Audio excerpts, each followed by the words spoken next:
All right, let's get into it. I want you to picture something. There's a guy. Let's call him Uncle Ashraf. And he's totally burned out from work. So he books a flight last minute to some country he's never even seen before. He checks into a hotel, tries a bunch of local restaurants, buys a few souvenirs.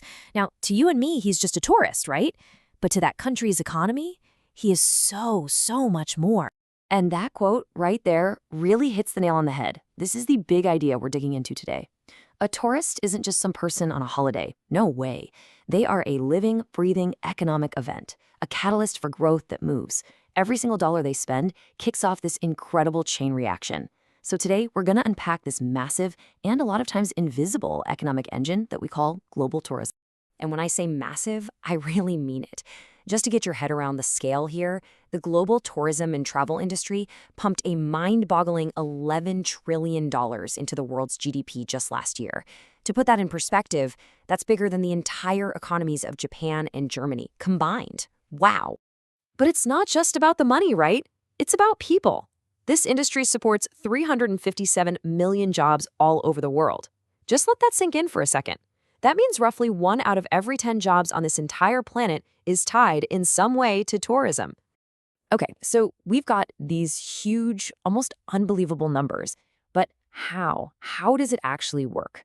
How does one person's vacation budget ripple out and create trillions of dollars in value and support hundreds of millions of jobs?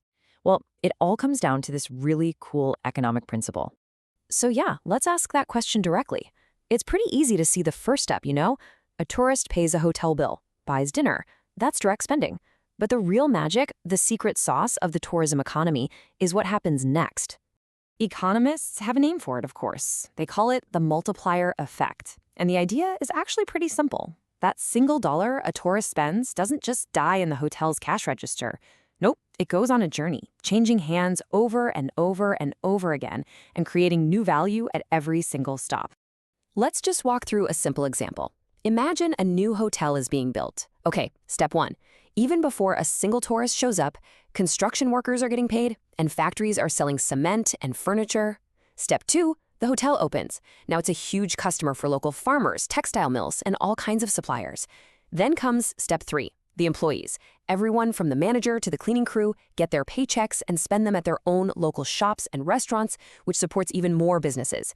And it doesn't stop there. Step 4, the hotel needs security, it needs marketing, it uses local banks. See? That $1 from that one tourist is now fueling a dozen other industries. And you know, it's not just about money circulating inside the country. This is huge. Tourism brings in foreign currency, those hard dollars and euros that a country needs to buy essential stuff from the rest of the world, like fuel for its cars or food for its people. It's literally the gas in the tank for a nation's entire economy. But here's the thing. Just having amazing beaches or ancient ruins, it's not enough. Success in tourism isn't just luck. It's a science. It takes a serious strategy, a ton of investment, and some brilliant marketing. So let's take a look at a few countries that have absolutely mastered this game. Let's kick things off with the all-time champion, France. For decades, it's been the most visited country on Earth, and that is a testament to the sheer power of branding.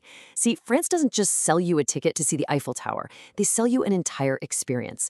They've brilliantly linked Paris with romance, the countryside with quiet relaxation, and the south of France with pure luxury. They're not selling a place, they're selling a dream. Now let's pivot to Spain, because their story is all about evolution. Back in the day, Spain basically perfected the mass tourism model, cheap sun and sand. And it worked. But then competition got fierce.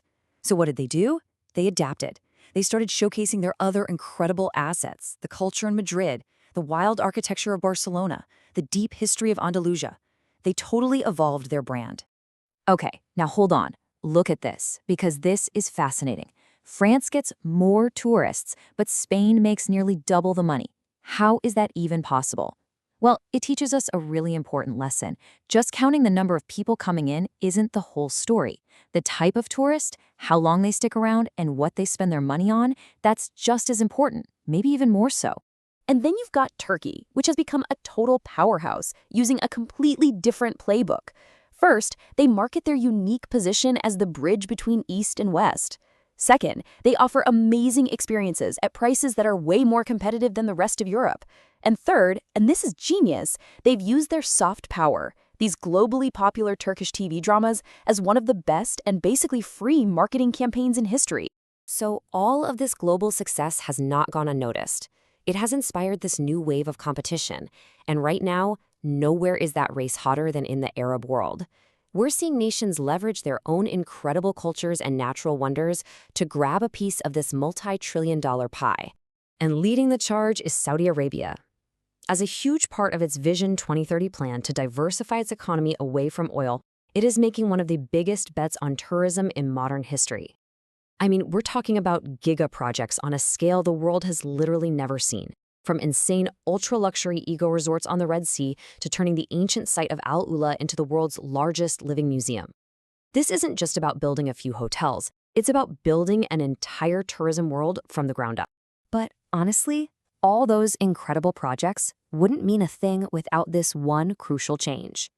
By launching a simple online e-visa system, Saudi Arabia basically threw open its doors to leisure tourists for the first time ever. It was a game-changing move that sent a clear signal to the world. We are serious about becoming a top-tier travel destination. Meanwhile, over on the African continent, a really interesting showdown is playing out between two established tourism giants. Both of them are fighting for that #1 spot. Just look at these numbers for a second. It's that same puzzle we saw with France and Spain, isn't it?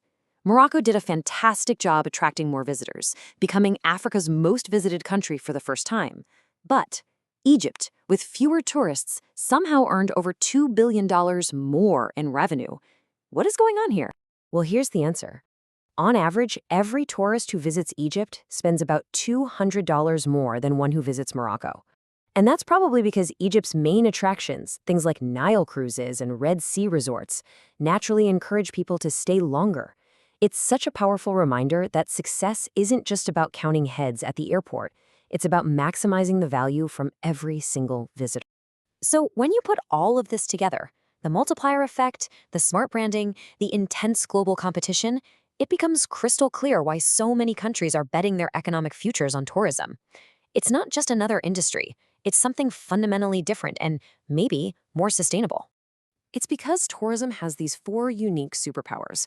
First, its fuel is human curiosity, and that's something we will never, ever run out of. It's infinite. Second, it's an amazing way to spread wealth around, helping everyone from the big hotel chains to the person selling handmade crafts on the street. Third, it's a massive tool of soft power. It builds cultural bridges and breaks down stereotypes. And finally, and this one is huge, to be a successful tourist destination, a country has to improve itself. We're talking better roads, cleaner cities, safer streets, all things that benefit its own citizens every single day. And all of this brings us to one final big question.